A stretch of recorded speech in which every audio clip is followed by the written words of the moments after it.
Silase merupakan salah satu metode pengawetan pakan yang saat ini sedang digemari atau sedang banyak digunakan, dipelajari oleh para peternak-peternak pemula ya. Kenapa? Karena dengan silase kita bisa mengatur waktu untuk mencari pakan ya. Jadi tidak setiap hari mencari pakan atau ngarit atau mencari rambanan ya.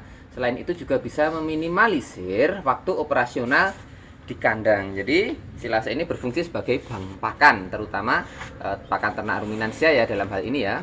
Nah, kali ini kita akan membahas kunci sukses pembuatan silase, karena banyak sekali teman-teman atau sobat ngarit yang bertanya pada saya, silase saya kok gagal, silase saya kok seperti ini berhasil atau tidak dan sebagainya, bagaimana cara membuat silase supaya berhasil. Nah, kali ini kita akan bahas kunci utama pembuatan silase agar berhasil atau dalam hal ini meminimalisir resiko kegagalan pembuatan silase. Tapi sebelumnya jangan lupa klik tombol subscribe untuk berlangganan video-video dari kami, dan jangan lupa aktifkan lonceng notifikasinya ya sobat ngarit.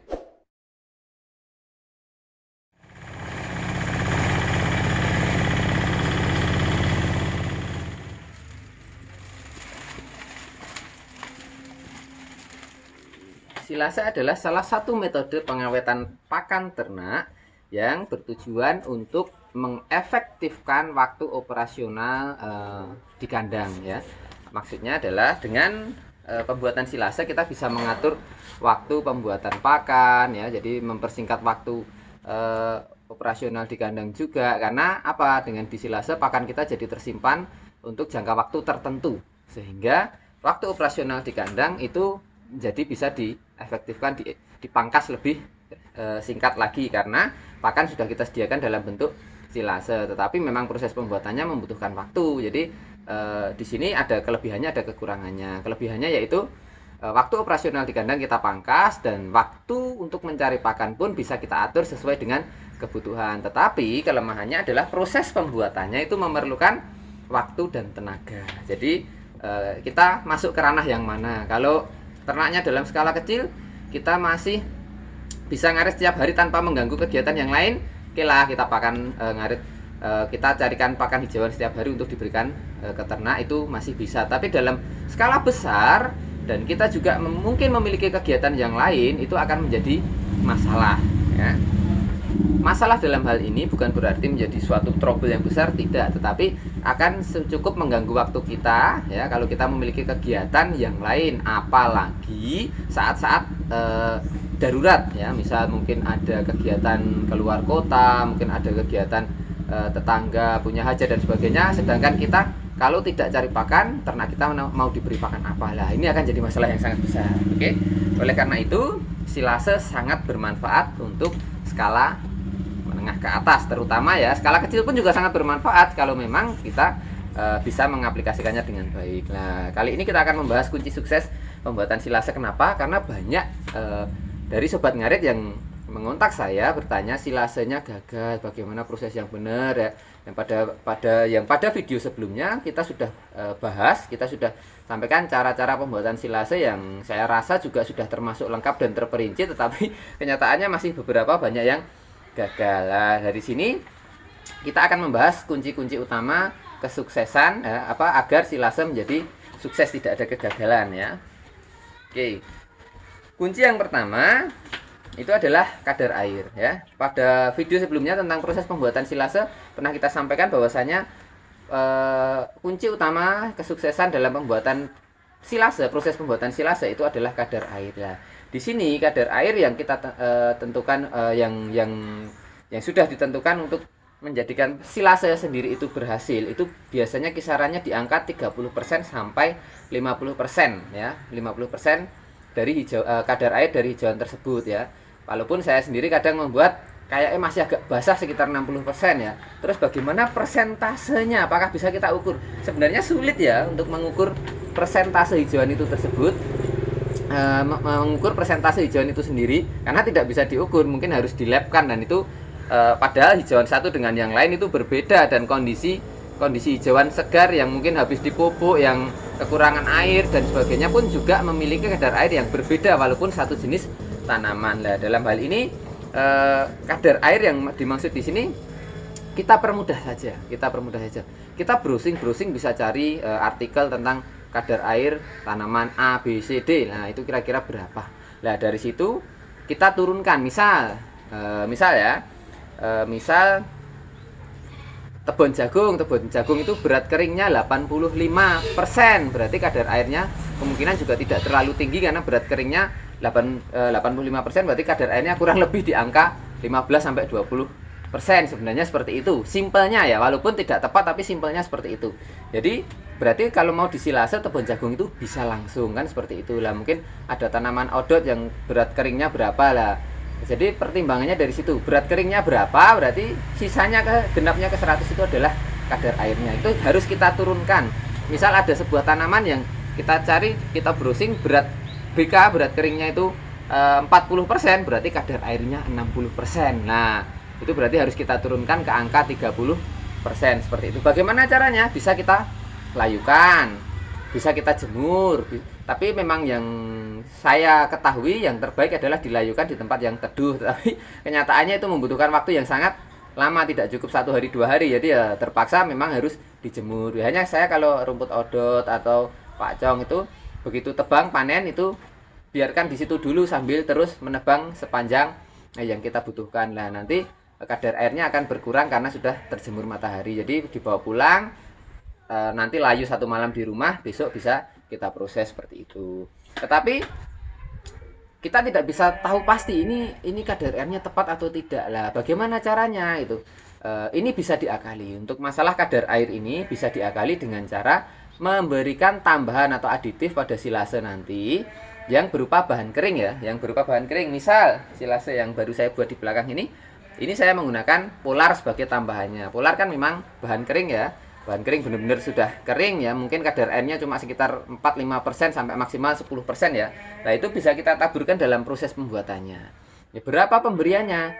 Pemberiannya itu kita lihat bahan yang mau kita silase itu seperti apa, maksudnya apakah masih terlalu basah atau tidak. Kalau terlihat setelah dicoper masih terlihat terlalu basah, berarti berikan agak banyak, itu saja. Kalau mungkin sudah kering seperti tebon jagung ya, yang sering saya buat biasanya tebon jagung itu tanpa saya beri tambahan aditif apapun, yang penting setelah dicoper dimasukkan wadah itu tidak ada masalah. Tapi kalau untuk odot, pakcong itu kadar airnya agak tinggi, atau mungkin tanaman yang memiliki kadar air yang lebih tinggi yang lain itu silakan berikan tambahan yang agak mengikuti, bukan agak banyak tapi mengikuti kira-kira ya. Oh, ini kok kelihatannya dipegang kok basah banget ya, setelah dicoper ya dijemur sebentar sebelum dimasukkan wadah, tapi kok masih ragu-ragu kayak ini masih benar-benar basah ya.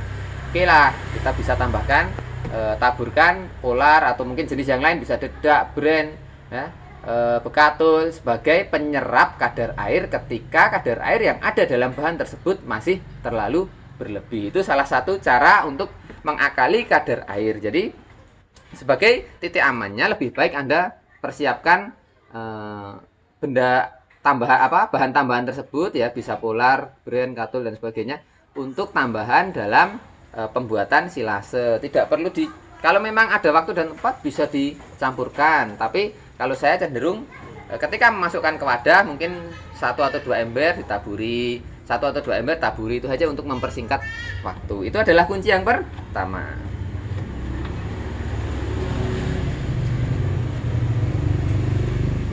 Berikutnya, kunci yang kedua, kunci kesuksesan pembuatan silase yang kedua, yaitu kedap udara. Lah, kedap udara ini adalah syarat yang wajib karena prosesnya itu memang anaerob atau tidak terkena udara sama sekali. Bagaimana cara membuat supaya ini benar-benar kedap udara? Ada berbagai macam cara ya, tergantung wadah kita. Saya punya drum di kandang, drumnya itu bisa benar-benar kedap udara karena memang rapat, ada klemnya, ada sealnya, jadi rapat tanpa udara sama sekali.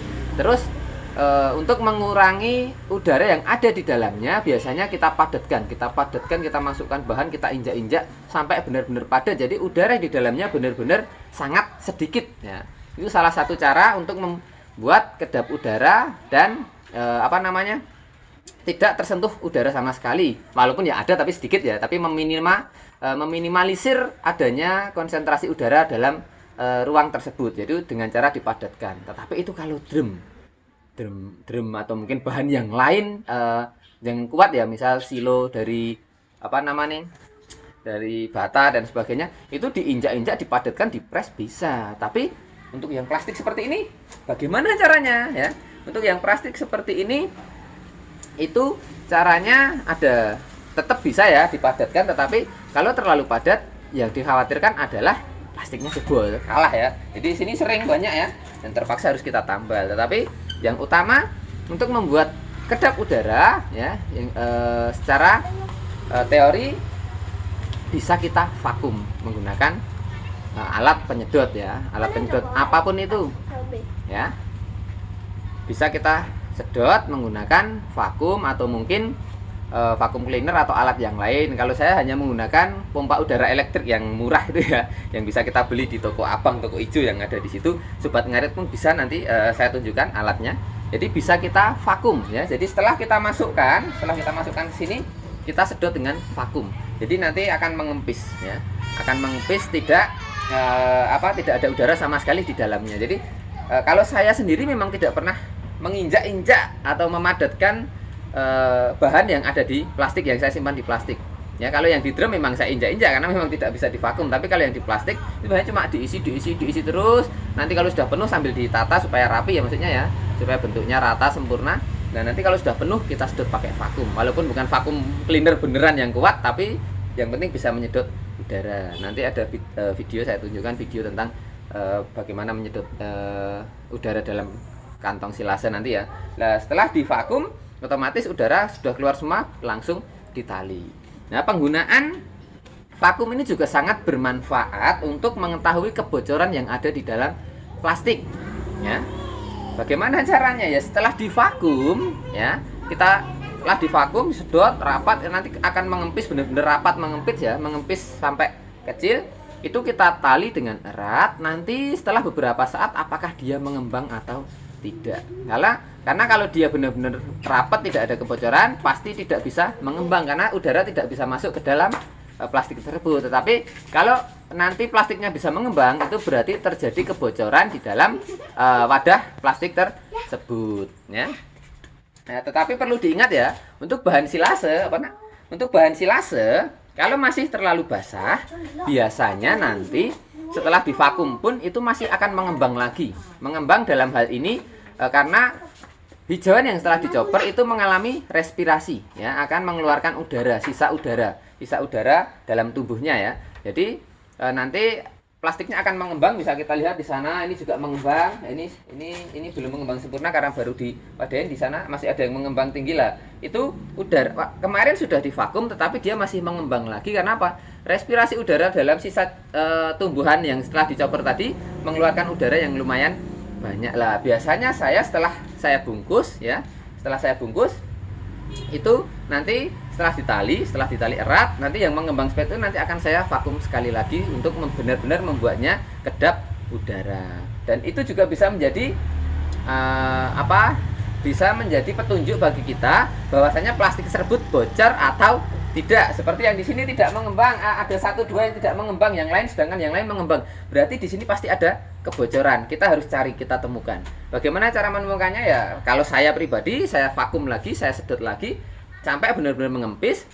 Terus dicari secara perlahan-lahan, dikelilingi, didengarkan karena udara masuknya pasti akan berbunyi, dari lubang yang kecil pun pasti akan ada suaranya. Nah, di situ kita temukan, kita langsung tambah saja pakai lakban, kita vakum lagi sampai kempis ya. Nanti saya akan memvakum ini semua karena setelah dimasukkan wadah tadi, setelah divakum dia masih mengembang sisa respirasi udaranya. Nah, nanti kita vakum lagi. Yang sudah rapat biasanya tidak akan mengembang lagi, dia tetap mengempis, jadi tetap rapat seperti itu. Ya, sobat ngarit, itulah 2 kunci utama dalam proses pembuatan silase supaya berhasil ya, meminimalisir kegagalan.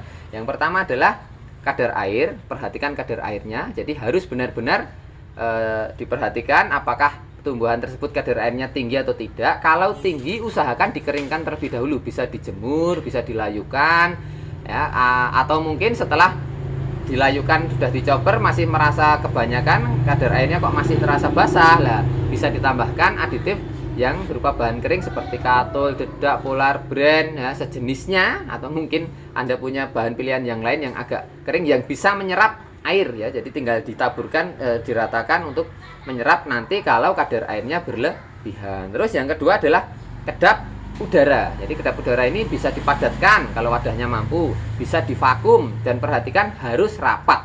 Karena kalau nanti ada kebocoran, ya pasti silasenya walaupun tidak gagal semuanya, tapi bagian sekitaran tempat yang bocor, misal di sini nanti ada yang bocor, di sekitar tempat yang bocor pasti akan terjadi pembusukan. Seperti itu.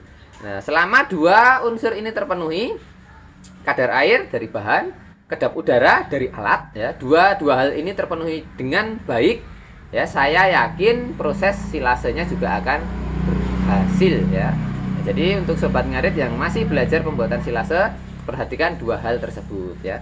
Untuk bahan, apakah semua bahan bisa disilase? Semua hijauan atau bahan pakan yang lain, tapi biasanya kalau silase hanya mengarah ke hijauan, ya itu bisa disilase, ya. Tapi dengan catatan kadar airnya harus disesuaikan terlebih dahulu, ya. Kalau sudah terlalu kering, biasanya sudah tidak silase lagi, arahnya sudah ke fermentasi atau mungkin ke high. Tapi kalau masih terlalu basah, dikeringkan sedikit, dijemur sedikit supaya kadar airnya menuju ke angka 30% atau maksimal 50%. Jadi bisa untuk disimpan dalam bentuk silase seperti itu.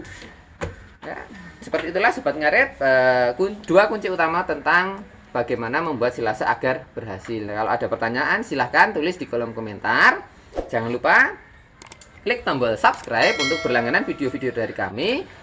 Aktifkan juga lonceng notifikasi supaya Anda mendapatkan pemberitahuan ketika kami mengupdate video-video terbaru lagi. Juga jangan lupa klik tombol like atau suka jika Anda menyukai video ini, dan semoga ilmu ini bermanfaat, ya. Oke.